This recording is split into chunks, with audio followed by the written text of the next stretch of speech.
आज के इस वीडियो में हम लोग जॉन के अपकमिंग आईपीओ के बारे में बात करने वाले हैं। उसका नाम है मंगल इलेक्ट्रिकल इंडस्ट्रीज लिमिटेड एंड ये वीक आने वाले सभी आईपीओ में से इसका फाइनेंशियल परफॉर्मेंस आपको सबसे ज़्यादा डिफरेंट देखने को मिलेगा, क्योंकि किसी साल इसका जो प्रॉफिट आफ्टर टैक्स मार्जिन है ये 35% के आसपास होता है, तो वहीं किसी साल 5% के आसपास का भी आपको इसका प्रॉफिट आफ्टर टैक्स मार्जिन देखने को मिल जाएगा। एंड आज के इस वीडियो में हम लोग मंगल इलेक्ट्रिकल के बारे में डिटेल एनालिसिस करेंगे कि ये कंपनी क्या काम करती है, इसके अलावा इसका फाइनेंशियल रिपोर्ट से लेके इसके वैल्यूएशन एंड मार्जिन सभी के बारे में बात करने वाले हैं। ओवरऑल ये IPO long term and short term दोनों ही कंडीशन में कैसा परफॉर्म कर सकता है, ये सारा इन्फॉर्मेशन आपको इसी वीडियो में मिल जाएगा, तो वीडियो को कम्प्लीटली वॉच कीजिए। एंड अगर आप इस चैनल पे पहली बार आए हैं तो चैनल को भी सब्सक्राइब कर लीजिएगा। तो चलिए अब वीडियो कंटिन्यू करते हैं। वीडियो में आगे बढ़ने से पहले हम लोग ये आईपीओ का थोड़ा सा जो बेसिक डिटेल है वो देख लेते हैं। तो इसका जो टोटल इशू साइज होने वाला है वो है 400 करोड़ का, जिसमें कि कोई भी ऑफर फॉर सेल नहीं है, सारा का सारा फ्रेश इशू है। वहीं बात करें ये आईपीओ के अपर कट ऑफ के बारे में, तो वो 561 रुपीज पर शेयर रखा गया है एंड इसके एक लॉट में आप लोगों को 26 शेयर मिलेगा। दैट्स मीन ये आईपीओ में अप्लाई करने के लिए आपका जो मिनिमम कैपिटल रिक्वायरमेंट है ये 14,586 रुपीज का हो जाता है। इस आईपीओ का जो फेस वैल्यू है वो है 10 रुपीज पर शेयर एंड सबसे इम्पोर्टेंट, रिटेल इन्वेस्टर लोगों के लिए ये आईपीओ में 35% का शेयर रिजर्व है। वहीं आप अगर ये आईपीओ के इम्पोर्टेंट डेट के बारे में बात करें तो 20 अगस्त को इस आईपीओ का बिडिंग ओपन होगा एंड 22 अगस्त तक आप ये आईपीओ में अप्लाई कर पाएंगे। उसके बाद इसका जो अलॉटमेंट आने का जो डेट फाइनलाइज किया गया है वो है 25 अगस्त एंड अगर आपको इस आईपीओ का अलॉटमेंट मिल जाता है तो फिर 26 अगस्त को जो शेयर है वो आपके डीमेट अकाउंट में ट्रांसफर करवा दिया जाएगा। एंड इन केस अगर अलॉटमेंट नहीं मिलता तो फिर उसी दिन रिफंड इनिशिएट करने का भी डेट फाइनलाइज किया गया है।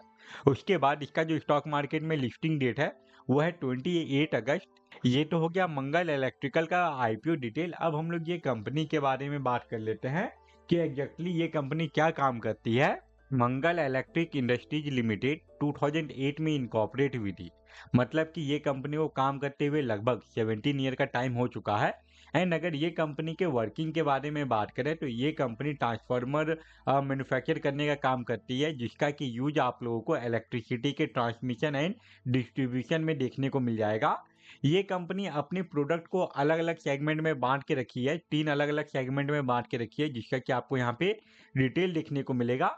अभी आगे वीडियो में मैं आप लोगों को ये कंपनी के द्वारा जो भी प्रोडक्ट बनाया जाता है, इसके अलावा उसका क्या यूज है, क्या एप्लीकेशन है, साथ ही साथ उसका क्या फीचर है, वो सभी डिटेल में दिखाने वाला हूँ। एंड ये कंपनी के पास अभी 5 ऑपरेशनल प्रोडक्शन फैसिलिटी है, जो सभी आप लोगों को राजस्थान में देखने को मिलेगा। वहीं बात करें ये कंपनी के प्रोडक्शन कैपेसिटी के बारे में, एनुअल कैपेसिटी के बारे में, तो यहाँ पे भी आपको उसका डिटेल दिया गया है कि कौन से प्रोडक्ट का ये कंपनी कितना तक का इसका एनुअल प्रोडक्शन है। अब हम लोग आ चुके हैं ये कंपनी के प्रोडक्ट पोर्टफोलियो पे एंड यहाँ पे आपको ये जो भी प्रोडक्ट है उसका आपको यहाँ पे इमेज देखने को मिल जाएगा। उसके अलावा ये आपको यहाँ पे क्या एप्लीकेशन है इस प्रोडक्ट का वो देखने को मिलता है एंड क्या फीचर्स है वो यहाँ पे मेंशन किया गया है।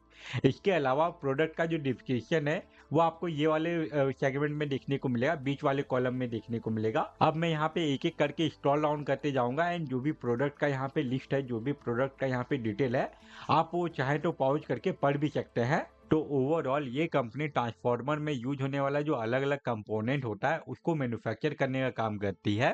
अब अगर हम लोग ये देखें कि ये कंपनी जो अपना आईपीओ लेके आ रही है उसके पीछे का ऑब्जेक्टिव क्या है, आईपीओ से जो फंड मिलने वाला है इस कंपनी को उसका ये क्या यूज करने वाली है। तो आईपीओ से जो भी फंड मिलने वाला है 400 करोड़ रुपीस जो इसको मिलेगा, उसमें से ये कंपनी 122 करोड़ रुपीस का यूज करेगी वर्किंग कैपिटल रिक्वायरमेंट के लिए। इसके बाद ये कंपनी 101.27 करोड़ रुपीस का यूज करेगी अपने ब्रोइंग का रीपेमेंट एंड प्री पेमेंट करने के लिए। मतलब कि आने वाले टाइम में ये कंपनी का जो डेट टू इक्विटी रेशियो है उसमें आपको गिरावट देखने को मिलेगा। इसके अलावा ये कंपनी लगभग 89 करोड़ रुपीस का यूज करने वाली है अपने एक मैन्युफैक्चरिंग फैसिलिटी को एक्सपेंड करने के लिए, जिसमें कि ये सिविल वर्क करवाएगी, कंस्ट्रक्शन का थोड़ा बहुत काम करवाने वाली है, जो कि राजस्थान में बेस्ड है। एंड ये प्रोजेक्ट के लिए ये कंपनी लगभग 89 करोड़ रुपीस का यूज करने वाली है। अब ये सारी डिटेल के बाद अब हम लोग चलते हैं ये वीडियो के इम्पोर्टेंट पार्ट पे, जो कि है ये कंपनी का फाइनेंशियल परफॉर्मेंस। एंड यहाँ पे हम लोगों को इसका जो रेवेन्यू है वो हम लोगों को ईयरली बेसिस पे लगातार ग्रोथ देखने को मिल रहा है, लगातार इसमें हम लोगों को स्टेबल ग्रोथ देखने को मिल रहा है। बट अगर हम लोग ये कंपनी का नेट इनकम देखें तो इसमें लगातार आप लोगों को अप एंड डाउन देखने को मिलेगा।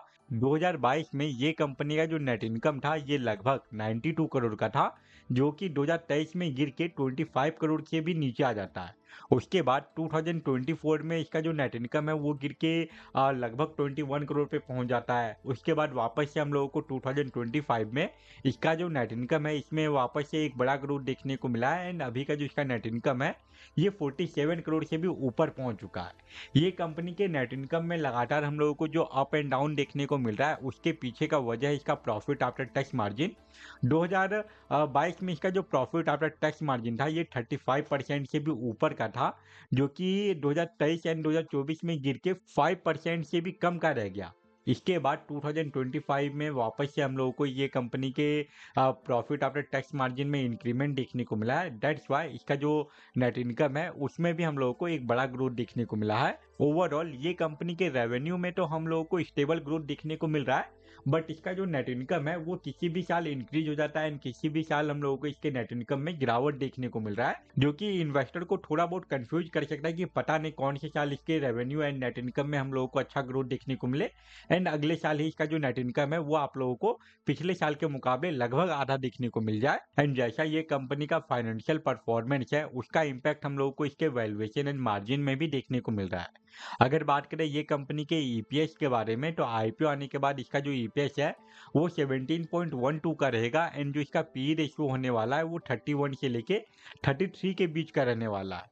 अगर बात करें आर एंड डब्ल्यू परसेंटेज के बारे में तो वो 34% का रहेगा एंड जो इसका आर परसेंटेज है वो 25% से ऊपर का रहने वाला है। इब्डा परसेंटेज लगभग हम लोगों को 15% के आसपास देखने को मिल जाएगा एंड जो डेट टू इक्विटी रेशियो है वो 0.92 का रहेगा। ओवरऑल ये कंपनी का अगर फाइनेंशियल परफॉर्मेंस अच्छा रहता, अगर इसका जो प्रॉफिट आफ्टर टैक्स मार्जिन है वो अगर मेंटेन रहता तो फिर नो डाउट ये कंपनी का जो डाटा है वो इन्वेस्टर लोगों को काफ़ी अट्रैक्ट करता। बट अभी जैसा हम लोगों को डाटा देखने को मिल रहा है, जैसे इसका फाइनेंशियल परफॉर्मेंस एंड जैसा वैल्यूएशन एंड मार्जिन है वो सबको देखते हुए ये बस एक एवरेज आईपीओ लग रहा है। ऐसा नहीं है कि ये आईपीओ में आपको अप्लाई करना ही करना है। अगर आप चाहें तो ये आईपीओ को अप्लाई कर सकते हैं, अदरवाइज इसको अवॉइड करने में भी कोई मेजर प्रॉब्लम नहीं होने वाला। आने वाले 1-2 मंथ में आप लोगों को और भी major important main board IPO देखने को मिल जाएगा, तो बहुत सारे इन्वेस्टर इस आईपीओ को अवॉइड करके आने वाले मेन बोर्ड आईपीओ में अप्लाई करने का सोचेंगे। ये तो हो गया लॉन्ग टर्म के बारे में बात। वहीं आप अगर बात करें शॉर्ट टर्म के बारे में, मतलब कि वैसे इन्वेस्टर के बारे में जो कि आईपीओ में सिर्फ और सिर्फ लिस्टिंग गेन के लिए ही अप्लाई करते हैं, तो उनके लिए सबसे ज़्यादा इंपॉर्टेंट हो जाता है किसी भी आईपीओ का जीएमपी। एंड फिलहाल इस आईपीओ के जीएमपी में कोई भी इंक्रीमेंट नहीं है, इसका जीएमपी अभी 0 रुपीज़ का है। अगर ये आईपीओ के जीएमपी में सडनली कोई बड़ा इंक्रीमेंट आता है या फिर ये आईपीओ के रिगार्डिंग कोई मेजर न्यूज या फिर अपडेट आता है, तभी मैं इसके ऊपर और एक अपडेटेड वीडियो बना के अपलोड कर दूंगा।